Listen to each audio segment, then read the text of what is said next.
Assalamualaikum warahmatullahi wabarakatuh. Perkenalkan, nama saya Yuliana Sasmita Dewi, NIM 203200261, kelas PIK-MII.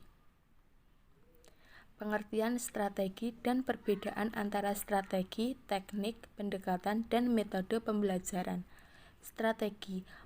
Menurut Jamil 2016, strategi merupakan suatu kegiatan pembelajaran yang harus dikerjakan oleh guru dan siswa agar tujuan pembelajaran dapat dicapai secara efektif dan efisien. Teknik. Menurut Sujana 2005, teknik merupakan keterampilan dan seni kiat untuk melaksanakan langkah-langkah yang sistematik dalam melakukan sesuatu kegiatan ilmiah yang lebih luas atau metode. Pendekatan.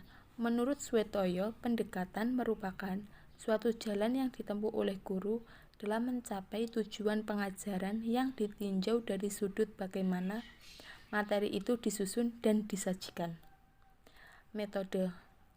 Menurut Dekdikbud dalam Jamil 2016, metode merupakan cara kerja yang bersistem untuk memudahkan pelaksanaan suatu kegiatan untuk guna mencapai. Pengertian belajar mengajar. Belajar. Menurut Slametwa 2003, belajar merupakan proses usaha yang dilakukan seseorang untuk memperoleh suatu perubahan tingkah laku yang baru secara keseluruhan sebagai hasil pengalamannya sendiri dalam interaksi dengan lingkungannya. Mengajar. Menurut Nasution 1982, mengajar adalah segenap aktivitas kompleks yang dilakukan oleh guru dalam mengorganisasikan atau mengatur lingkungan sebaik-baiknya dan menghubungkan anak sehingga terjadi proses belajar. Dari pengertian di atas dapat disimpulkan belajar yaitu proses usaha yang dilakukan seseorang untuk mencapai perubahan, sedangkan mengajar yaitu suatu usaha mengorganisasikan lingkungan dalam hubungan dengan anak didik. 4 konsep dasar strategi belajar mengajar. Yang pertama, spesifikasi dan kualifikasi perubahan tingkah laku yang diinginkan hasil belajar mengajar yang dilakukan itu. Di sini terlihat apa yang dijadikan sebagai sasaran harus jelas dan terarah. Tujuan pengajaran harus jelas dan konkret, sehingga mudah dipahami peserta didik. Yang kedua, memilih cara pendekatan belajar mengajar yang dianggap paling tepat dan efektif untuk mencapai sasaran. Bagaimana cara guru memandang persoalan, konsep, dan teori apa yang guru gunakan dalam memecahkan suatu kasus akan mempengaruhi hasilnya. Dan yang ketiga yaitu memilih dan menetapkan prosedur, metode, dan teknik belajar mengajar agar efektif untuk memotivasi anak didik agar mampu menerapkan pengetahuan dan pengalaman.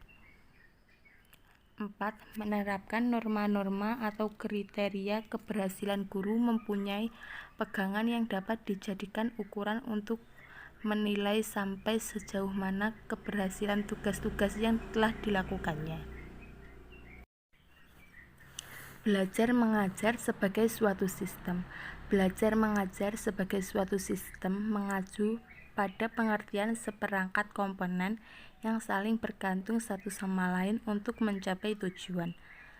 Selaku suatu sistem, belajar mengajar meliputi komponen antara lain tujuan, bahan, siswa, guru, metode, dan evaluasi. Agar tujuan itu tercapai, semua komponen yang harus diorganisasikan sehingga antar sesama komponen terjadi kerjasama.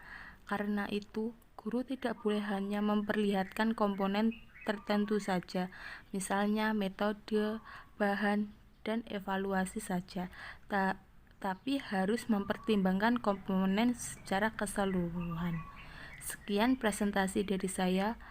Wassalamualaikum warahmatullahi wabarakatuh.